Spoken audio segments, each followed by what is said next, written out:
नमस्कार। इस बार बजट से पहले आप में से अनेक साथियों से विस्तार से बात हुई थी। इस बजट ने भारत को फिर से हाई ग्रोथ ट्रेजेक्टरी पर ले जाने के लिए स्पष्ट रोडमैप सामने रखा है। बजट में भारत के विकास में प्राइवेट सेक्टर की मजबूत पार्टनरशिप पर भी फोकस है। बजट में पब्लिक प्राइवेट भागीदारी के स्कोप और टारगेट्स को क्लैरिटी के साथ सामने रखा गया है। डिसइन्वेस्टमेंट और एसेट मोनेटाइजेशन इसका एक अहम पहलू है। साथियों, जब देश में पब्लिक सेक्टर एंटरप्राइज शुरू किए गए थे तो समय अलग था और देश की जरूरतें भी अलग थी। जो नीति 50-60 साल पहले के लिए सही थी, उसमें सुधार की गुंजाइश हमेशा रहती है।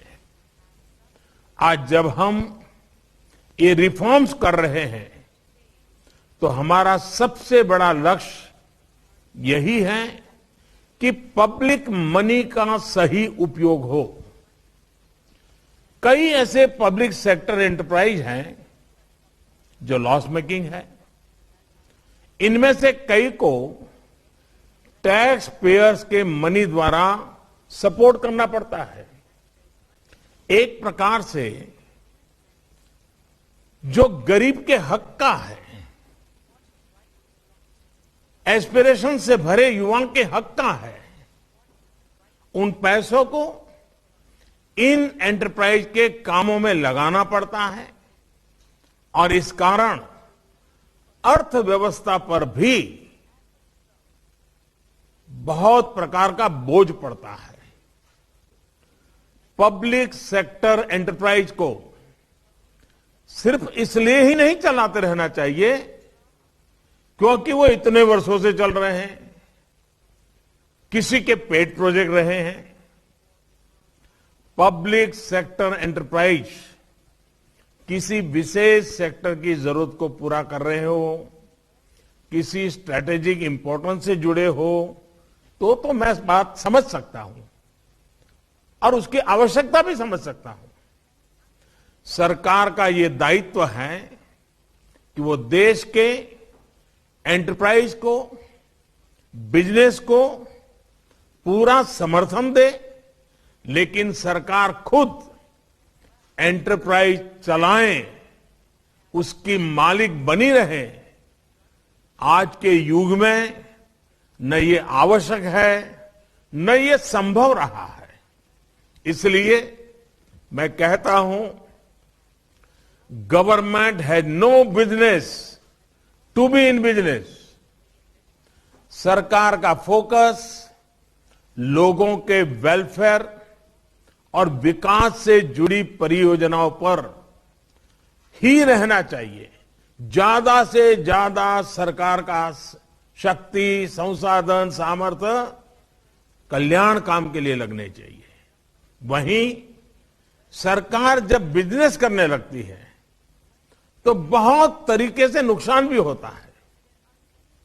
निर्णय प्रक्रिया में सरकार के सामने कई बंधन होते हैं। सरकार में कॉमर्शियल निर्णय लेने का साहस का अभाव होता है। हर एक को भांति भांति के आरोप और कोर्ट कचहरी का भी डर रहता है और इस कारण एक सोच रहती है कि जो चल रहा है उसे चलने दो, मेरा तो दायित्व बहुत लिमिटेड टाइम का है, मेरे बाद जो आएगा वो देखेगा। इसलिए ये फैसला लेता ही नहीं है, जो ऐसा चलता है चलने देता है। ऐसी सोच के साथ बिजनेस नहीं हो सकता। आप भी भली भांति जानते हैं। इसका एक और पक्ष यह है कि जब सरकार बिजनेस करने लगती है तो उसके रिसोर्सेज का दायरा सिमट जाता है।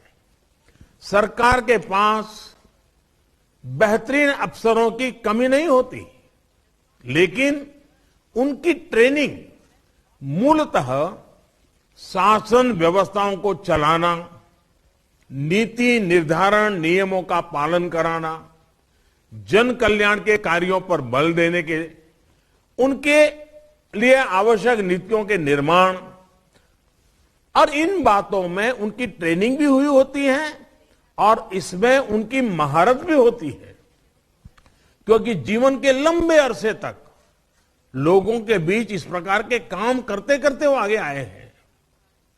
ये काम इतने बड़े देश में बहुत ही महत्व का होता है, लेकिन जब सरकार बिजनेस करने लगती है तो उसे इन कार्यों से निकाल करके, ऐसे होनहार अफसरों को निकाल करके इस तरफ ले जाना पड़ता है।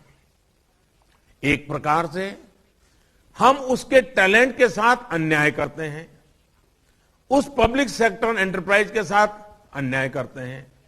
परिणाम स्वरूप उस व्यक्ति का नुकसान होता है, उस एंटरप्राइज का नुकसान होता है, और इसलिए ये एक तरह से देश को कई प्रकार से नुकसान पहुंचाता है। हमारी सरकार का प्रयास लोगों के जीवन स्तर को सुधारने के साथ ही लोगों के जीवन में सरकार के बेवजह के दखल को भी कम करना है। यानी जीवन में ना सरकार का अभाव हो, ना सरकार का प्रभाव हो। साथियों, आज देश में सरकार के नियंत्रण में बहुत सारे अंडर यूटिलाइज और अनयूटिलाइज एसेट्स हैं। इसी सोच के साथ हमने नेशनल एसेट मोनेटाइजेशन पाइपलाइन की घोषणा की है। ऑयल हो, गैस, पोर्ट, एयरपोर्ट, पावर, ऐसे करीब 100 एसेट्स को मोनेटाइज करने का लक्ष्य हमने रखा है। इनमें 2.5 ट्रिलियन रुपए के इन्वेस्टमेंट के अवसर मिलने का अनुमान है, और मैं ये भी कहूंगा कि ये प्रक्रिया आगे भी जारी रहेगी। सरकार जिस मंत्र को लेकर आगे बढ़ रही है वो है मॉनेटाइज और मॉडर्नाइज। जब सरकार मॉनेटाइज करती है तो उस स्थान को देश का प्राइवेट सेक्टर भरता है। प्राइवेट सेक्टर अपने साथ निवेश भी लाता है, ग्लोबल बेस्ट प्रैक्टिसेस भी लाता है, टॉप क्वालिटी का मैन पावर लगाता है, मैनेजमेंट में बदलाव लाता है। इससे चीजें और मॉडर्नाइज होती हैं, पूरे सेक्टर में आधुनिकता आती है, सेक्टर का तेजी से विस्तार होता है और जॉब्स के नए अवसर भी पैदा होते हैं। ये पूरी प्रक्रिया ट्रांसपेरेंट रहे, नियमों के तहत रहे, इसके लिए मॉनिटर करना भी उतना ही आवश्यक है। यानी मोनेटाइज और मॉडर्नाइज के साथ हम पूरी अर्थव्यवस्था की एफिशिएंसी को और बढ़ा सकते हैं। साथियों, सरकार के निर्णयों की वजह से जो राशि मिलेगी उसका इस्तेमाल जन कल्याण की योजनाओं में किया जा सकेगा। एसेट मोनेटाइजेशन और प्राइवेटाइजेशन जो पैसा आता है उससे गरीब का घर बनता है। वो पैसा गांव में सड़क बनाने काम आता है, वो पैसा स्कूल खोलने में काम आता है, वो पैसा गरीब तक साफ पानी पहुंचाने के काम आता है। सामान्य मानवी से जुड़े ऐसे कितने ही काम होते हैं। आजादी के इतने साल बाद भी हमारे देश में इस तरह की कमियां हैं। अब देश इसके लिए ज्यादा इंतजार नहीं कर सकता है। हमारी प्राथमिकता देश का सामान्य नागरिक, उसकी आवश्यकताएं, उसकी जरूरतें वो रहनी चाहिए। सरकार इस दिशा में तेजी से काम कर रही है।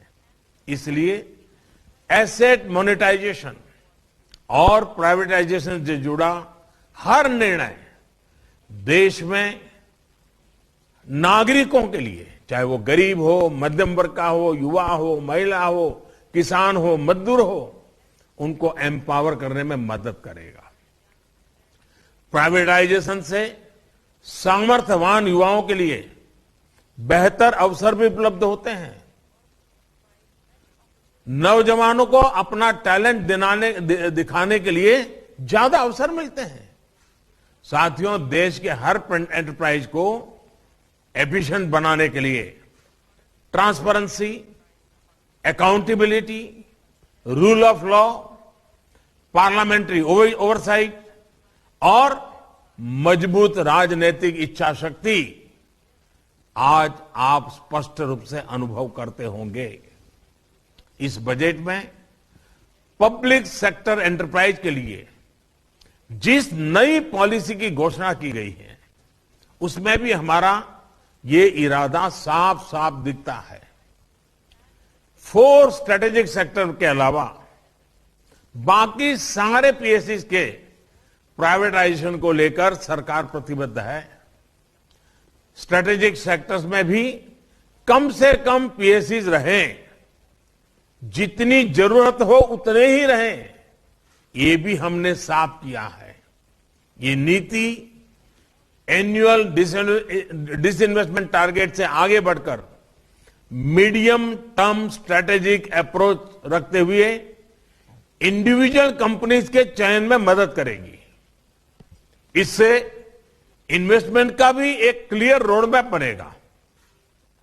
इससे हर सेक्टर में आपके लिए इन्वेस्टमेंट के नए अवसर बनेंगे और भारत में रोजगार की भी अपार संभावनाएं बनेगी।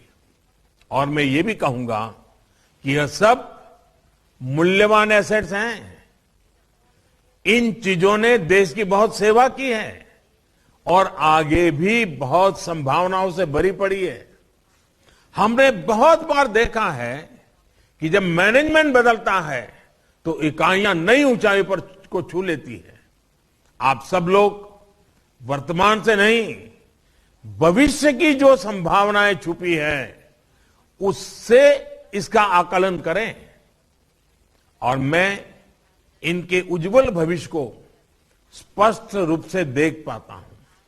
साथियों, आज जब हमारी सरकार पूरे कमिटमेंट के साथ इस दिशा में आगे बढ़ रही है, तो इससे जुड़ी नीतियों का इंप्लीमेंटेशन उतना ही अहम है। पारदर्शिता सुनिश्चित करने के लिए, कंपटीशन सुनिश्चित करने के लिए, हमारी प्रक्रियाएं सही रहे, पॉलिसी स्टेबल रहे, ये बहुत आवश्यक है। इसके लिए एक डिटेल्ड रोड मैप के साथ ही प्रॉपर प्राइस डिस्कवरी और स्टेक होल्डर मैपिंग के लिए हमें दुनिया की बेस्ट प्रैक्टिसेस से सीखना होगा। हमें यह देखना होगा कि जो निर्णय लिए जा रहे हैं वो लोगों के लिए तो लाभकारी हो ही, उस सेक्टर के विकास में भी मदद करें। साथियों, दिसंबर में वर्चुअल ग्लोबल इन्वेस्टर समिट में आप में से अनेक लोगों ने सोवरिन और इंफ्रास्ट्रक्चर फंड के लिए टैक्स इंप्रूवमेंट जैसी कुछ बातें मेरे सामने रखी थी। आपने देखा है कि इस बजट में इसका समाधान किया जा चुका है। देश के काम करने की स्पीड आज आप अनुभव करते होंगे। प्रोसेस को तेज करने के लिए हमने एक एम्पावर्ड ग्रुप ऑफ सेक्रेटरीज बनाया है, जो इन्वेस्टर के सिस्टम से जुड़े इश्यूज को तेजी से दूर करता है। इसी तरह अनेक सुझावों के आधार पर हमने बड़े इन्वेस्टर्स को कदम कदम पर मदद करने के लिए एक सिंगल पॉइंट ऑफ कांटेक्ट का सिस्टम भी बनाया है। साथियों, बीते वर्षों में हमारी सरकार ने भारत को बिजनेस के लिए एक अहम डेस्टिनेशन बनाने के लिए निरंतर रिफॉर्म्स किए हैं। आज Bharat one market one tax system से युक्त है। आज भारत में कंपनियों के लिए एंट्री और एग्जिट के लिए बेहतरीन माध्यम उपलब्ध है। भारत में कंप्लायंस से जुड़ी कॉम्प्लेक्सिटीज को लगातार सुधारा जा रहा है। लॉजिस्टिक्स को लेकर आने वाली समस्याओं को तेज गति से दूर किया जा रहा है। आज भारत में टैक्स सिस्टम को सिंपल किया जा रहा है। ट्रांसपेरेंसी को बल दिया जा रहा है। भारत उन देशों में है जहां टैक्स पेयर के राइट्स को कोडिफाई किया गया है। लेबर लॉज को भी अब सरल किया जा चुका है। साथियों, विदेश से जो साथी हमारे साथ आज जुड़े हैं, उनके लिए तो एक प्रकार से भारत में नए अवसरों का खुला आसमान है। आप भी परिचित हैं कि एफडीआई को लेकर भारत ने अपनी पॉलिसी में किस तरह के अभूतपूर्व रिफॉर्म्स किए हैं। एफडीआई फ्रेंडली माहौल और प्रोडक्शन लिंक इंसेंटिव्स पीएलआई जैसे प्रोत्साहन के कारण आज निवेशकों के में भारत के प्रति उत्साह और बढ़ा है। ये बीते कुछ महीनों में हुए रिकॉर्ड एफडीआई इनफ्लो में स्पष्ट रूप से दिखता भी है। आज ईज ऑफ डूइंग बिजनेस सिर्फ केंद्र सरकार तक सीमित नहीं है, बल्कि हमारे राज्यों ने भी इसके लिए स्वस्थ स्पर्धा हो रही है। ये एक बहुत बड़ा बदलाव है। साथियों, आत्मनिर्भर भारत के लिए मॉडर्न इंफ्रास्ट्रक्चर पर, मल्टी मॉडल कनेक्टिविटी पर तेजी से काम किया जा रहा है। अपने इंफ्रास्ट्रक्चर को अपग्रेड करने के लिए आने वाले 5 वर्षों में 111 ट्रिलियन रुपए की नेशनल इंफ्रास्ट्रक्चर पाइपलाइन पर हम काम कर रहे हैं। इसमें भी प्राइवेट सेक्टर के लिए लगभग 25 ट्रिलियन रुपए की इन्वेस्टमेंट की संभावनाएं हैं। ये इंफ्रास्ट्रक्चर प्रोजेक्ट्स हमारे यहां रोजगार और डिमांड को भी बढ़ावा देने वाले हैं। मुझे इस बात का भी एहसास है कि अनेक इन्वेस्टर्स भारत में अपना पहला ऑफिस खोलने की सोच रहे हैं। ऐसे सभी साथियों का स्वागत है और मेरा सुझाव है, गिफ्ट सिटी में इंटरनेशनल फाइनेंस सेंटर से बहुत मदद मिलेगी। इस सेंटर को इंटरनेशनली कंपेरेबल रेगुलेटरी फ्रेमवर्क के तहत गवर्न किया जाएगा। ये आपके लिए काम करने का एक बेहतरीन बेस हो सकता है। ऐसे ही अनेक प्लग एंड प्ले सुविधाएं भारत में देने के लिए हम तेजी से काम कर रहे हैं। साथियों, ये समय भारत की विकास यात्रा में नए अध्याय की शुरुआत करेगा। जो निर्णय अब लिए गए हैं, जिस लक्ष्यों की तरफ देश बढ़ रहा है, उन लक्ष्यों की प्राप्ति पूरे प्राइवेट सेक्टर पर भरोसा और बढ़ाएगी। दुनिया के सबसे बड़े युवा देश की अपेक्षाएं सिर्फ सरकार से नहीं है, बल्कि प्राइवेट सेक्टर से भी उतनी ही है। ये एस्पिरेशंस बिजनेस की एक बहुत बड़ी अपॉर्चुनिटी लेकर आई है।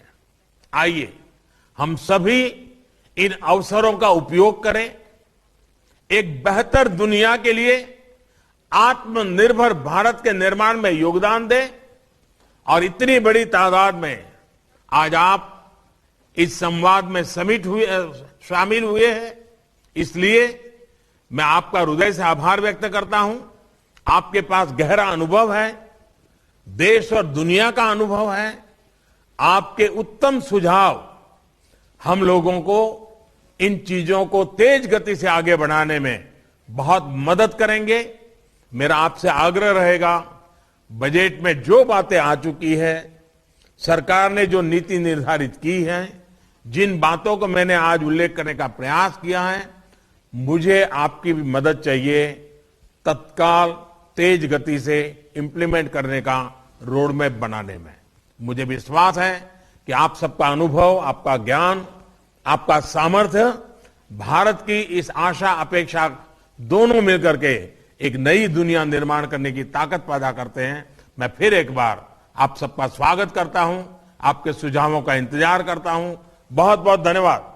आपके शहर आपके बैठन में निरंतर 60 वर्षों से आपके सेवा में नयन सुख ऑप्टिकल। हमारे यहाँ सारे ब्रांडेड चश्मे का एकमात्र शोरूम है, साथ ही आंखों का चेकअप फ्री में कराएं। पाए ब्रांडेड चश्मे उचित दामों में, एकमात्र प्रतिष्ठान जहाँ पाए चश्मे की भरपूर वैरायटी। यहाँ आपको मिलने वाले हैं ब्रांडेड चश्मे, नजर के चश्मे और बेहतरीन फ्रेम की कलेक्शन। अगर आप भी धूप का चश्मा या नजर का चश्मा बनवाना चाहते हैं तो नयन सुख ऑप्टिकल पर जरूर विजिट करें। हमारा पता है कॉलेज रोड, बेलौजी, बैठन मध्य प्रदेश। और दूसरा है नयन सुख ऑप्टिकल शोरूम, शिवाजी कॉम्प्लेक्स, बिंदनगर, दुकान नंबर 58। हमारा कॉन्टैक्ट नंबर है 07805355408 8878693093।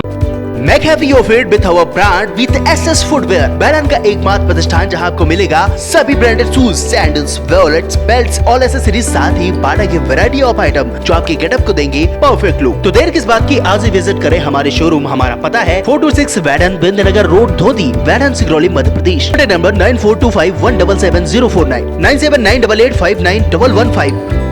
सिंगरौली जिले में आ गया ग्रोसरी फॉर यू। फिर देर किस बात की, जल्दी विजिट करें और पाए सारे ग्रोसरी आइटम में डिस्काउंट और साथ ही ऑनलाइन बिल। 500 से ज्यादा आउटलेट्स पूरे भारत में। दुकान में भटकने से छुटकारा, अब एक ही स्टोर में सब कुछ। दुकानों में भटकना क्यों, ग्रोसरी फॉर यू लाया है ऑनलाइन डिलीवरी घर बैठे ही। बचत भी। हमारा पता है गनियारी रोड, बैठन, चंदेर पैलेस के पास, सिंगरौली, मध्य प्रदेश। हमारा कॉन्टैक्ट नंबर है 9685965487 7000137088। और हाँ, हमारे चैनल को सब्सक्राइब करें, घंटी का बटन दबाना न भूलें, जिससे नई अपडेट आपको समय समय पर मिल सके।